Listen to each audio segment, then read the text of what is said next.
istrinya baik, anaknya pasti baik. Betul. Tapi kalau suami baik, anak belum tentu baik. Betul. Kita ulang sekali lagi, bisa? Kalau istri baik, anak pasti baik. Tapi kalau suami baik, anak belum tentu baik. Mana contohnya? Nabi Nuh alaihi salam. Nabi Nuh itu baik apa enggak baik? Baik, tapi anaknya anak durhaka, namanya Kan'an, gara-gara istrinya tidak baik. Makanya bapak, kalau istri bapak tidak baik, oh, inilah. Kalau dia tidak baik, belajar kepada ibu-ibu di kota Waringin Barat yang sudah baik, Pak. Ajak kursus kemarin. Ini orang baik-baik semua ini. Suaminya tidak baik, namanya Azar, tapi anaknya justru jadi orang baik. Siapa anaknya? Ibrahim. Ibrahim itu bapaknya tidak baik, tapi emaknya perempuan yang baik. Akhirnya apa yang terjadi? Anaknya menjadi anak yang baik. Anak yang baik. Makanya ibu, kalau ada suami ibu yang agak-agak seperti Fir'aun, sabar-sabar. Pulang dari sini, bang, insya Allah aku tetap sabar bersamamu, bang, sampai kau ditenggelamkan di Laut Merah, bang. Karena kata Ustadz Somad tadi, insya Allah anakku akan menjadi baik. Suami ibu boleh jadi tak baik, boleh jadi dia perampok, boleh jadi pecandu narkoba, boleh jadi dia sakau, tapi ibu masih ada satu harapan. Anak yang ibu kandung, anak yang ibu didik, anak yang ibu berikan akhlakul karimah, dia yang akan menjadi pelindung penaung. Di tengah malam dia akan berdoa, Rabbighfirli wali walidayya warhamhuma kama rabbayani shaghira. Maka ibu jangan berputus asa. Kadang banyak ibu-ibu ini putus asa, pulang ke rumah suami selingkuh, mabuk, langsung pergi ke kamar mandi, minum teh botol. Minum super pel. Enggak mati. Seminggu setiap ngomong bubuih.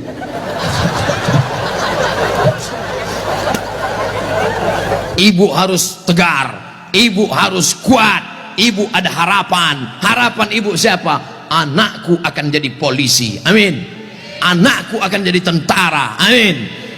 Ibu sekolahkan saja anak ibu sesuai bakatnya. Perhatikan anak ini bakat. Anak saya suka main layang-layang, berarti jadi pilot helikopter. Anakku suka mandi hujan, angkatan laut. Anakku suka ngembus-ngembus semprit, dua kemungkinan, bisa jadi polisi razia, bisa jadi wasit sepak bola. Yang parkir jangan. Ibu jangan sebut tukang parkir, karena pada dasarnya kita semua ini adalah tukang parkir. Kita ini semua tukang parkir. Tirulah iman tukang parkir. Mobil mewah harga 2 miliar. Mundur betul parkir. Setelah begitu diambil mobil ini, adakah tukang parkir yang marah? Enggak ada. Ada nggak tukang parkir ngamuk-ngamuk? Kenapa mobil ini diambil? Saya sudah menjaganya 2 jam. Enggak ada. Kalaupun ada berarti gila. Kita itu juga di dunia ini sama seperti iman tukang parkir. Mobil itu titipan, rumah itu titipan, anak itu titipan, kebun itu titipan. Kita hanya menjaganya di dunia, dan setelah itu kita akan mati. Ada yang punya kita? Tidak. Makanya bapak, berapa banyak bapak ketika istrinya meninggal, dia nggak ada nangis. Pas ditanya, bapak nggak nangis? Titipan Pak Ustaz. Ustadz ini ceramah nggak enak, pas giliran mati istri aja. Oke, sekarang kita balik. Berapa banyak ibu-ibu yang imannya sudah mantap, dia menganggap ini semua titipan, hilang tidak apa-apa, meninggal suaminya, dia tegar. Ibu nggak nangis, titipan Pak. Tapi ada satu ibu menangis, papa, jangan kau tinggalkan mama sendiri, Pak. Pas ditanya sama tetangga, ibu nangis kenapa? Warisan dikit. Tapi itu tidak ada di Kobar. Jauh di sana, jauh di pinggiran-pinggiran Pangkalan Bun. Yang di sini semuanya baik-baik, betul? Ibu menerima mereka bukan karena hartanya, tapi karena mereka mampu membimbing ibu dan anak-anak mencari ridho Allah Subhanahu wa taala. Ibu yang malam ini datang menggendong anak, ibu yang malam ini datang menyusukan anak, insya Allah anak itu yang nanti akan menjadi pemimpin bangsa di masa depan. Makanya ibu sabar-sabar. Berapa kali ibu diusir dari majelis karena anaknya menangis, betul? Mau akad nikah, aku nikahkan engkau dengan anakku dengan mahar seperangkat alat sholat.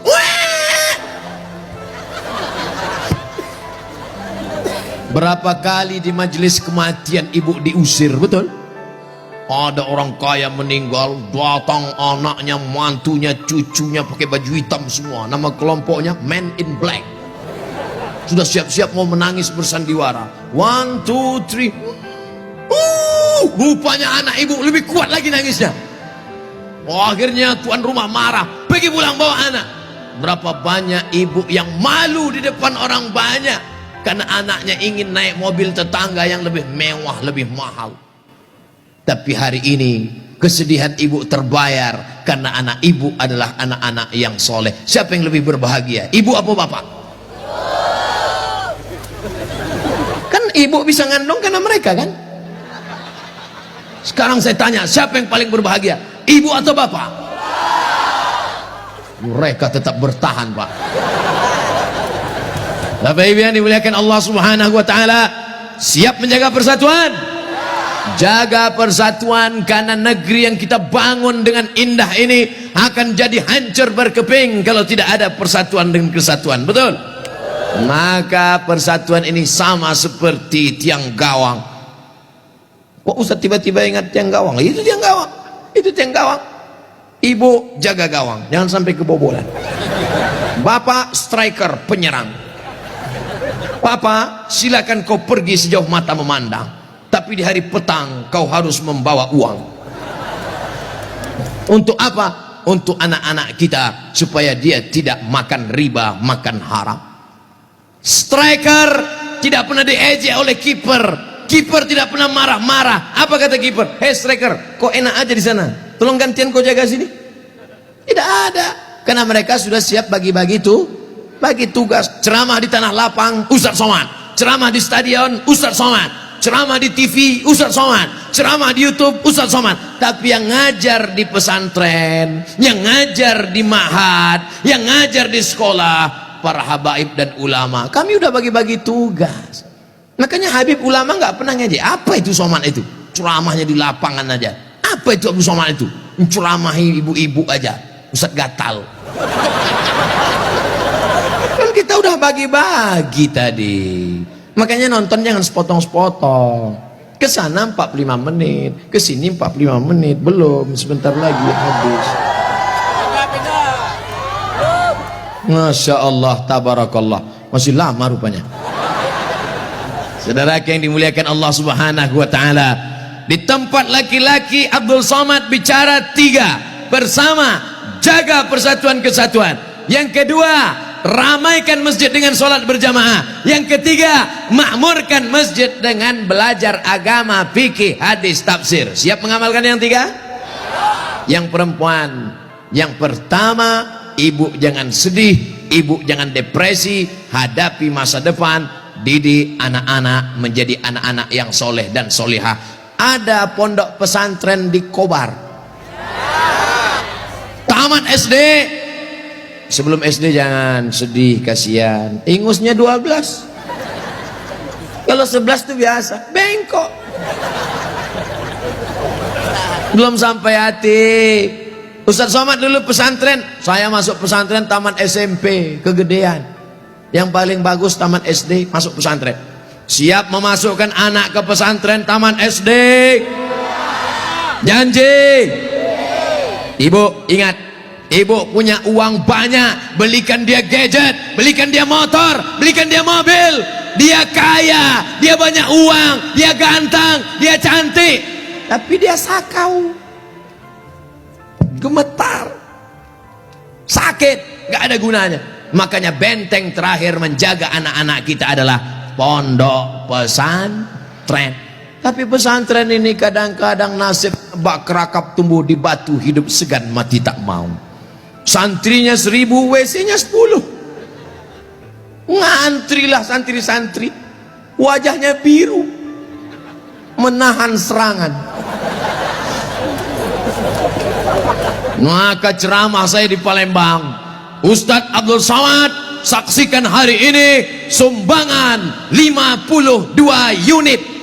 52 unit apa Kiai? WC. Mantap, bagus, itu yang perlu. Maka yang kaya-kaya datang besok pondok pesantren. Nggak ada gunanya pengajian banyak-banyak, mubazir. Innal mubazirina kanu ikhwana syayatin. Orang mubazir saudara setan. Kalau ada orang kaya tidak peduli pesantren, kalau ada orang hebat pejabat tidak peduli pendidikan agama, mubazir. Setan tidak menggoda dia lagi. Pas setan menggoda, ayo masuk neraka, kata setan, nggak usah bro, dia saudara kita. Hai bro, kata. Oleh sebab itu maka pertama yang ingin disampaikan Abdul Somad khusus kepada ibu-ibu, jangan pernah bersedih hati. Masa depanmu ada pada anak-anak, tataplah mereka masa depan, tapi tentu dengan bahasa ibu. Bahasa ibu paling ngerti dengan anak. Jangan pulang dari sini anaknya dikumpul semua, assalamualaikum. Nggak mesti diceramahi. Ibu usap kepalanya, ibu tiup-tiup, kau akan menjadi pemimpin masa depan nak. Doa ibu luar biasa. Ibu kalau marah sama dia jangan panggil dia setan. Setan, tuyul, jangan panggil dia. Calon bupati kota Waringin Barat, gitu cara manggilnya. Calon anggota DPD, gitu. Insya Allah dia jadi nanti, insya Allah. Amin. Warna ibu mulutnya luar biasa, berbisa bu.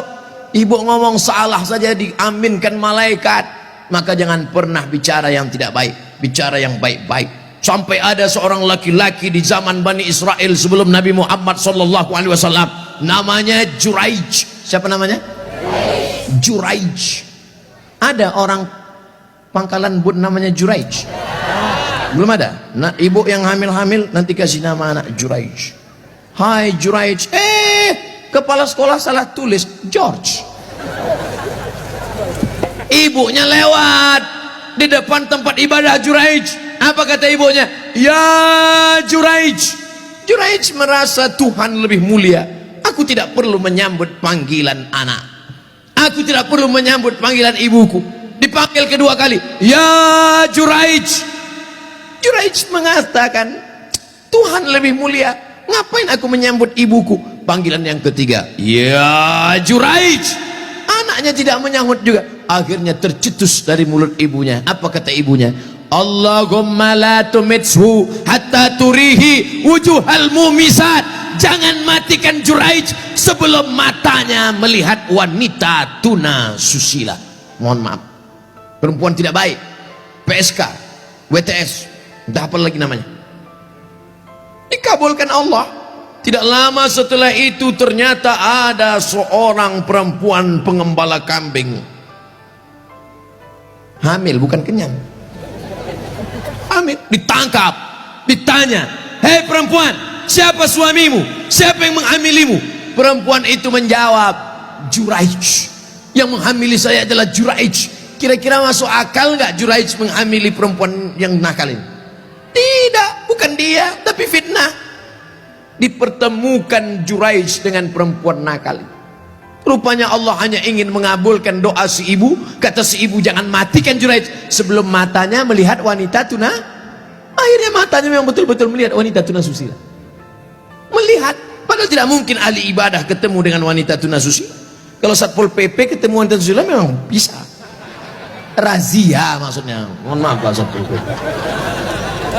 Ini Juraij, orang soleh. Akhirnya ketemu, mengaku, siapa yang menghamilmu? Ini Juraij. Ditangkap Juraij, difitnah Juraij. Ternyata kau jahat Juraij, kerjamu ibadah, rupanya pekerjaanmu di balik ini semua menodai pengembala kambing. Dihancurkan tempat ibadahnya, hancur berkeping. Kata Juraij, jangan bunuh aku sebelum anak ini lahir. Setelah anak itu lahir, ditusuk Juraij pakai pusar, pakai telunjuknya, tusuk. Juraij bertanya kepada anak yang baru lahir itu, "Who is your father?" Itu bahasa Pangkalan Bun. "Siapa bapakmu?" Anak itu menjawab, "Ra'il ghanam, koboi. Bapak saya adalah pengembala kambing." Akhirnya mereka cium kaki Juraij, mereka bangunkan tempat ibadah Juraij dari emas. Juraij tersenyum. Ini skenario Allah hanya ingin menunjukkan betapa makbulnya doa seorang. Kira-kira ibu bisa nggak menceritakan itu ke anak cucu ibu nanti? Nggak usah dihafal, hidupkan aja MP3-nya. Cari nanti Abdul Somad Pangkalan Bun, Abdul Somad Official, subscribe, like, and share. Anakku, kau jangan melawan ibu nak, karena kalau ku katakan kau jadi katak, kau langsung jadi hantu. Nih ceramah Ustadz Somad tadi malam, dengar baik-baik. Gimana? Iya mah. Nih itu, insya Allah ibu anaknya semua baik-baik ya. Yang lalu-lalu apa boleh buat tai kambing bulat-bulat. Nasi sudah jadi tai ayam. Nasi tidak bisa kita rubah lagi, Bu. Tapi yang akan datang kita perbaiki. Cucu-cucu yang sudah lahir, sudah besar, nggak bisa lagi. Tapi ibu punya anak perempuan, kasih tahu sama anak perempuan ibu, kamu kalau hamil banyak-banyak baca sholawat. Kalau hamil kata kiai, kata Habib, banyak-banyak baca surat Yusuf nak. Tapi dia salah sangka, disangkanya kalau baca surat Yusuf anaknya ganteng macam Nabi Yusuf. Pas lahir hitam pesek pendek. Wah kiai, Habib, kenapa anak saya begini? Kiai sama Habib nggak marah, mereka nggak pernah marah. Kenapa anak saya begini? Saya susah baca surat Yusuf. Kenapa anak saya nggak ganteng seperti Nabi Yusuf? Sama suami ente mana?